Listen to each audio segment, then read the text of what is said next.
Good afternoon, everyone. This is our 3 o'clock debate for the women's officers position. And with me, I have Eunice Hugh, our current office bearer, and our candidates are Angelina or Awi Takeda and Anne Chan, both who are from Ignivitas. A bit of a self-introduction. My name is Sean Pan. I am your current returning officer for this year's annual elections, and I also have my deputy returning officer with me, Alithia Goh, who is behind the scenes maintaining the stream. We just have a few reminders for our audience. Keep your comments respectful, no hate speech, don't spam comments, the usual etiquette things. We also are encouraging you to ask any questions you have to our candidates in the comment section because there will be a period of time where we give them the chance to answer your questions and clarify their manifestos. So now let's move on to our agenda just so everyone is clear about how it's going to work today. We have our introduction by Election Commission, which is what I'm doing now. After we talk about the itinerary, we'll move on to the opening statements, and Angelina and Anne are going to talk about their manifestos and basically wow everyone. We also have our Q&A by OB. Because we don't have any other candidates today, we'll be skipping the cross-examination period. After our Q&A by OB, which is Eunice, we will move on to the Q&A by the audience, where we are going to ask them your questions, and I'll be the one presenting your questions towards them.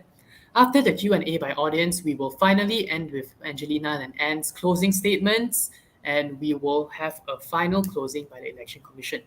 Without further ado, I would like to pass the mic on to Angelina and Anne. Guys, the floor is yours. You may start with your opening statement.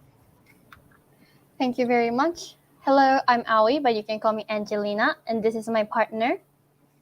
Hello, I'm Anne, and we're candidates that are running for the 2023 Women's Officers position. We appreciate the election committee and Yanis, the current women's officer, for this opportunity, letting us have a place to speak out and to reinforce our commitment to this role. What made us run for this position is our passion to maintain the safety of students, ensuring the diverse voices to be heard, and to foster inclusivity has especially encouraged us to engage in this role. By meaning safety for all students, we mean for all students who feel safe to express themselves in a way that they feel comfortable and without the fear of being discriminated or threatened against who they are. And we are willing to continue to spread the culture of non-discrimination and acceptance throughout the Monash community.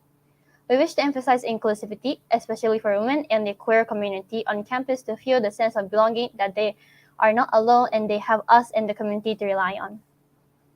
As we stated in the manifesto, we have 4 core concepts as women's officers candidates. Firstly, safety on campus. We believe a platform where women and the queer community will allow them to be relieved from biased judgments. Secondly, foster inclusivity and diversity. With the culture of acceptance and non-discrimination, this would lead to fostering a culture of inclusivity and diversity by having discussions and conversations, therefore improving mutual understanding and learning about one another. Moreover, being approachable, responsive, and interactive for women and the queer community, we believe that being approachable to students could reduce concerns relating to their gender, sexuality, and sexual health that helps students to reduce feelings of isolation, anxiety, and insecurity. The main idea is to be approachable for students to feel comfortable and reach out to us. We would then provide them with the necessary resources, our listening ears, and support. Additionally, we would like to be interactive with all students, not only online, but also through on-campus events as well. Finally, we would like to normalize open conversation. The mindset of acceptance can develop positive changes in students and enrich the diversity on campus and uniqueness of one another. Therefore, a culture of openness and respect for students, especially for women and the queer community on campus, can be promoted and encourage discussions of their own effort. For students, we can provide a listening ear for who are in need, and we can offer assistance in a respectful manner when the approaches are feeling comfortable and are ready to open up and talk to us women's officers. While we are being approached and during our role as a women's officers, we aim to create a safe space that is free from judgment and any bias, as we do not tolerate discrimination on our campus and during our activities. We will also work on organizing events for interaction and for students to gain knowledge on various topics related to sexuality, gender, and the queer community, and so on. That will be end of our opening statement. Thank you, Angelina and Anne, for your wonderful opening statement. Now, we don't have any other candidates for you to have any cross-examination period, so we can move straight into our question and answer period by our office bearer, Eunice Hugh. Eunice, the floor is yours. Thank you, Sean. Okay, so the first question that I have for you both is because Ali, since you are the current women's officer and you're the current OB, so you are rerunning for next year's women's officer's role, so you would have more experience and skills for this position as compared to N. So how would you both tackle this in order to meet each other's vision for the women's officer department to avoid any power imbalance? For my side, we have shared our values that we want to prioritize based on our manifesto as we discuss what we want to have as our core value, bringing into our women's officers department. And I do not believe that the gap between us will be significant, as I will also teach and from my experience and what is the role for women's officers department, and also there will be a shadowing period, which Yanis, you will also give some knowledge from your own to the end. So I do not think there will be a significant gap between the knowledge about the department with me and Anne. So I'm not too worried about that. And I will also prioritize her value as well and to listen and discuss if necessary.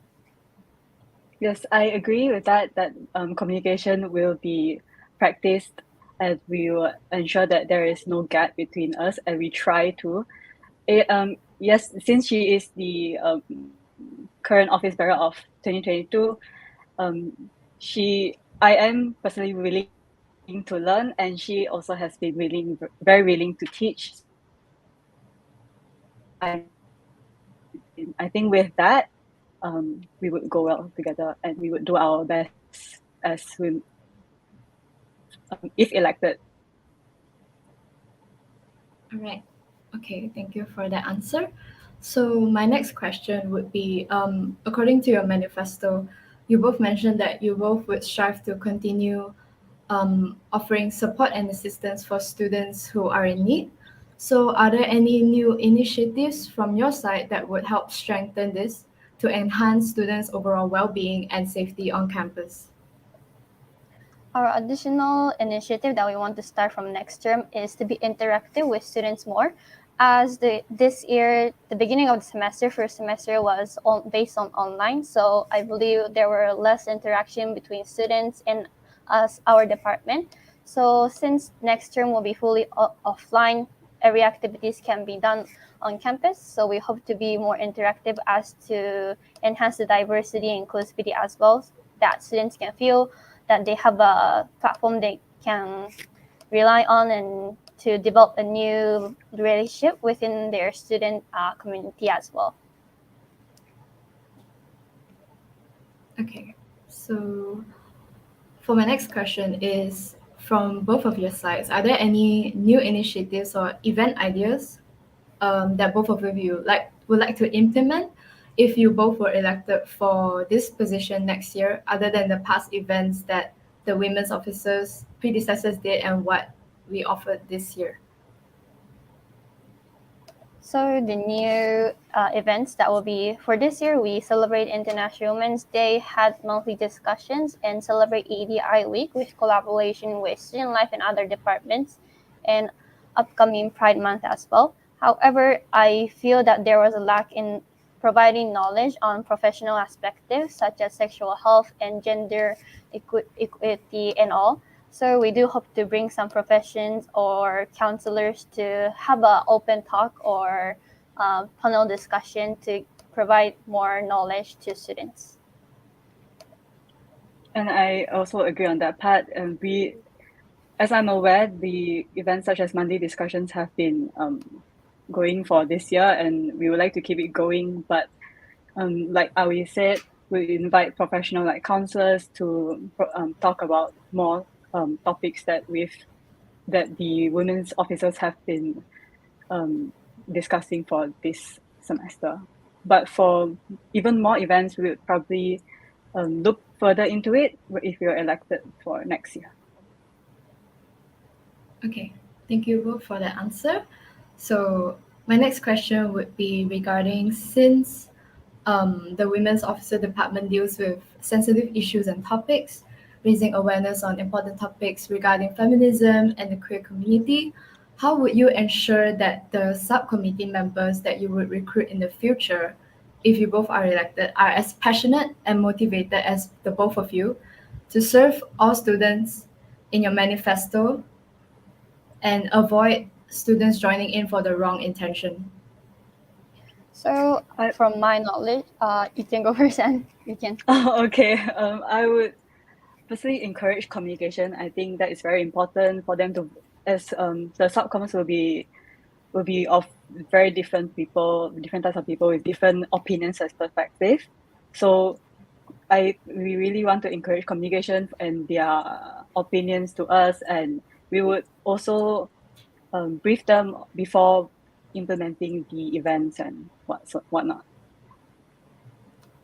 Also, I would like to add on, at this stage of recruitment, we will also ask what are their motives, what are their passion to engage to this role, as well as the subcom to our Women's Officers Department, and ask for ideas what they really want to do using our department and what they can bring to the department to enrich students' experience as well.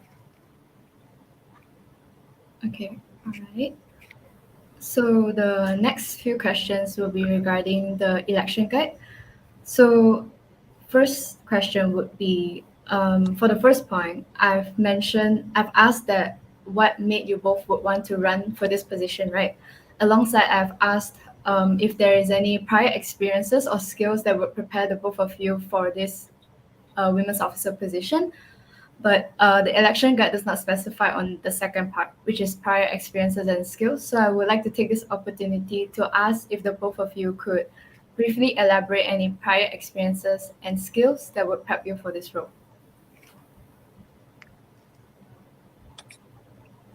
I can go first. Okay. I would say that I'm very goal oriented, so I want the Women's Officers Department to be able to provide and maintain a safe space and assistance for women and the queer community to voice out without the fear of being humiliated or feeling embarrassed. So as I'm very goal driven, I think that would drive me to step by step achieve that goal. Also, from my side, my experience will be I'm the current women's officer, so I hope that experience will let me to have enrich the experience for all students, as I can improve certain aspects such as handling my subcoms and organizing events. I have learned what to do and how the events can be organized more efficiently without troubles and delay. So I hope that my current experience will enrich my performance as well, as long as additionally, as I'm majoring in management and marketing, I hope those academic knowledge will also help me to engage in this role as well. Okay, thank you both for answering that question. So my next question would be, according to the third point in the election guide and your manifesto, you both mentioned that you would want to normalize open conversations by frequently posting on Instagram to increase engagement from students. So I would like to ask specifically, how would you both ensure the consistency with posting educational contents throughout the months for both SEM to raise awareness on gender and sexuality issues and issues related to women and the LGBTQIA+ community? The consistency can be maintained as we schedule ahead before the semester starts. For example, for semester 1, we can plan what we want to post and what kind of topics we want to post on our Instagram during the semester break, and to let our subcom know and ask for our subcoms what kind of topics they want to post as well, to be inclusive and the topics to be diverse enough to cover a lot of topics that students are interested.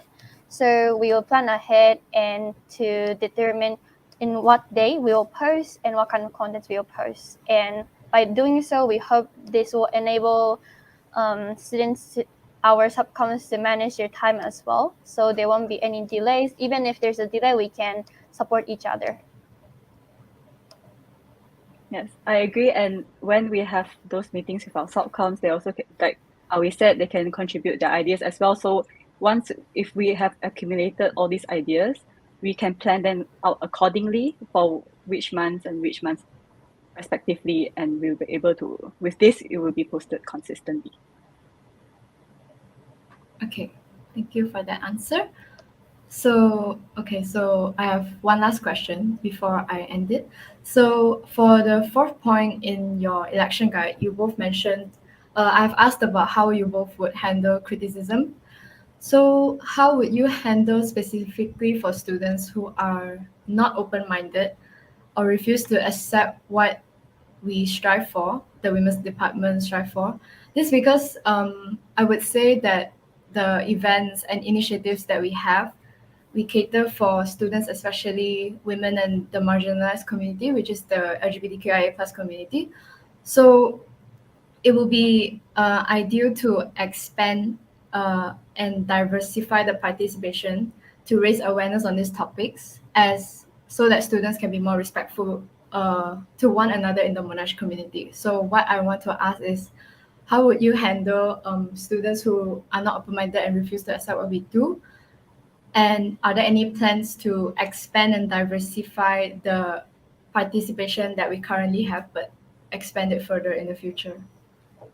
I would say that yes, we do plan to raise awareness on gender and sexuality issues, but we would not use force for the students. We do understand that there will come a certain time where others may not understand or may not agree with us, but I believe that it will not stop us from doing what we do as women's officers to raise awareness and be the voice for the gender minority. We believe that since this person has been exposed to the topic and the mindset we want to promote, it is already a step of progress to encourage inclusivity and equality among others, but at the same time, again, we do not use force and it will be of their own accord. And adding on to that, as you mentioned, how do we expand our audiences? I hope for this term we did not promote well on our Instagram, not like asking other departments within MUSA to share our posts regarding our events. So I hope by asking our colleagues within MUSA, such as school reps and other functioning bodies and executives, to promote our events through their Instagram posts or Instagram stories, I hope that will have a new exposure to students, which will diversify and expand participation as well. All right. Thank you both for answering my questions. And yeah, I'm at the end of my part where I have no questions anymore. Thank you, Eunice, for taking the time out of your day to come and question our candidates on their women's officers position debate. Now, it's time for us to move on to the question and answer session for the students. However, it does not seem like we have any questions in the meantime. I propose perhaps that we can wait maybe 5 minutes for questions to come in from the students, and if we don't have questions by then we can move on to the closing statement.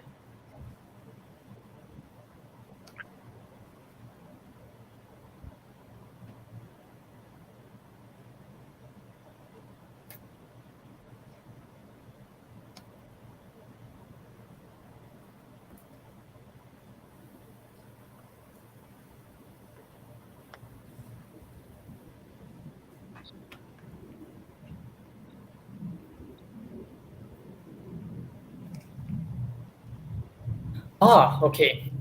So we do have a question from Max Amps. Max asks, hello, is asking other MUSA departments to post women's initiatives the only plan you have for expanding your reach for events?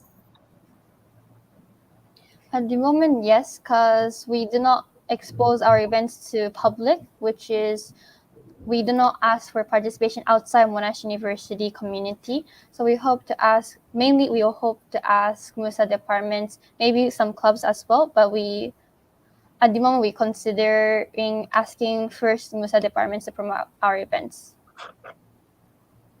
Thank you, Angelina. We also have another question from Rashwan. Rashwan asks, Could you tell me how you plan to make sure there's a healthy environment whereby students feel comfortable to approach you guys about their problems? Thank you, Roshan, for the questions. We will let the students know why it is important to open up and be educated about the gender and sexuality issues. We will also ensure that the students are aware of the agreements such as no name calling, no interrupting, and listening without judgment. As well as we will assure the students that they are allowed to share within their level of comfort, and we would not force them to share beyond their level of comfort, so that we would with this we would hope to make the students feel more comfortable to approach us. Thank you, Anne. We also have another follow-up question from Max Amps. Follow-up on your answer based on the answer to the question where you only plan to, that one. He asks a follow-up question. How do you plan to reach out to many of the students who do not follow MUSA's social media? Okay, so I acknowledge that there are some students who wouldn't follow MUSA official Instagram as well. So another option will be to ask club and society to post our event posts on their IG or IG stories as well. And additionally, there are some leaflets that has been posted on around campus, if you have known, since publicity officers has been done during this semester. So we hope that we can do those kind of posters to spread that awareness that our department exists and our events are going on. Thank you, Angelina. We have another question from Rashwan. Rashwan asks, how do you improve publicity for your events physically on campus, as not everyone uses Instagram?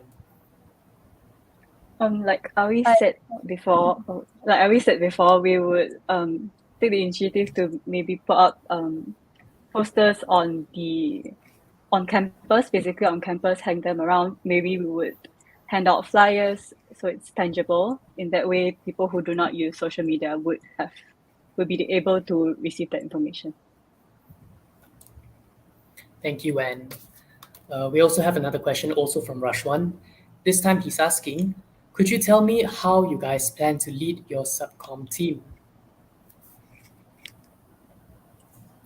I would, for me, I would, communication is very important. I would listen to their opinions. Like I've said before, the subcom will be made up of different people with different opinions and perspectives. So I think being able to listen to them and their opinions is very important. And as for finishing tasks on time, I would send out reminders beforehand so that they will meet the respective deadlines. Thank you, Anne. Do you have anything to add on? Yes. Can I add on? Yes. Sorry. Of course, go ahead. I will communicate well with my subcoms, such as Anne said, I'll oftenly check up how their progress is on allocated tasks, and to first trust them that they are committed to their role and they are doing their best to complete their task as well, and to make some decisions when necessary, such as the final decision, what kind of topics to be posted, what kind of events to be implemented, how we want to proceed our events as well, and to finally listen to our subcom's opinion as well. As we promote diversity and inclusivity on campus, we will also listen to our subcom's opinion and for feedbacks for improvement as well. Thank you, Angelina, and thank you, Anne, for your answers. We also have another one from Max M. So Max asks, would you say the synergy between the both of you is sufficient to combat the potential mishaps or difficult situations that may arise during your term? If so, why? I believe yes, since we have been well communicating to prepare for this debate and our manifesto and election guide. As we mentioned in the earlier part of this debate, we have shared our opinions and values that we want to bring to this Women's Officers Department. So we have sharing value. And even if there's any difficulties that will face us, we can discuss together and discuss the solution to overcome those difficulties. So it won't be any one-side communication, but two ways. So I hope this will be enough for us and sufficient for us to handle those kind of situations. Thank you, Angelina. We don't have any other questions as of now. Perhaps we could give the audience maybe 1 more minute or so before we move on.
Okay, we have one question from Rashwan.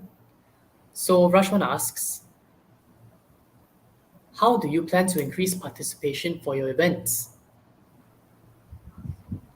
So for this term, I believe the participation rate was quite low because being online for the semester 1 and semester 2, we did not publicize our events on our IG or asking other departments to promote our events through their account as well. However, in some obstacles for students to join our events is that they believe the topics may be controversial for them to talk or to speak out their opinions. However, we want to emphasize that we are a platform that does not tolerate any discrimination or bias towards others, and acceptance is important during our events. So I hope those kind of values and additional publicity plan will help us to increase our participation rate as well. All right. Thank you, Angelina. Now, thank you so much towards the audience for asking all your questions and giving them a chance to clarify their manifestos. Without further ado, I think we can move on to the closing statements. Angelina and Anne, you may go ahead. Right, thank you. As women's officers, again, we seek to provide safety for all students, regardless of their gender, sexuality, feeling safe to express themselves in their own identity and who they are without the fear of being discriminated. Along with safety, we will promote inclusivity and diversity by providing educational information and activities for interaction to encourage acceptance and understanding through the events both online and offline, and nurture a culture of acceptance and respect on Monash, Malaysia campus. In addition, we would like to normalize open conversation about gender and sexuality by hosting events to discuss and encourage conversations that could foster the culture of acceptance and non-discrimination. By being fully engaged in our role and responsibilities, we would strive to be approachable, responsive, and interactive for a better university life at Monash. Overall, our goal is to provide safety and inclusivity in the diverse community in Monash and to make students feel comfortable to be themselves without the fear of discrimination. Most importantly, provide an overall healthy, positive, and supportive environment and experience for students on campus as women's officers. Last but not least, if you have any questions regarding our manifesto and election guide, do not hesitate to leave us a comment on our KYC post on MUSA official Instagram or to directly contact us through our individual Instagram as well. Thank you so much again for everyone who has been in this debate and hope you could support us. Thank you guys for that wonderful closing statement. Again, the Election Commission would also like to extend their gratitude towards everyone in this debate, especially Angelina and Anne, Eunice, and also my deputy, Lethia. Oh, everyone starts with A except for Eunice. Anyway, thank you towards the audience as well for participating. This was our debate for women's officers position, and our candidates were Angelina or Awi Takeda and Anne Chan. Our next debate is for the clubs and societies heads, where we have Tineth and Ethan Leong Yi from Ignivitas and Hadi Dadaboy from Lideransia. We also have a few other platforms for election or manifesto updates. This includes our Discord server, our MUSA Instagram, and our MUSA website, and also the election guide, which has been published recently. Again, thank you for tuning in, guys, and we hope to see you next debate.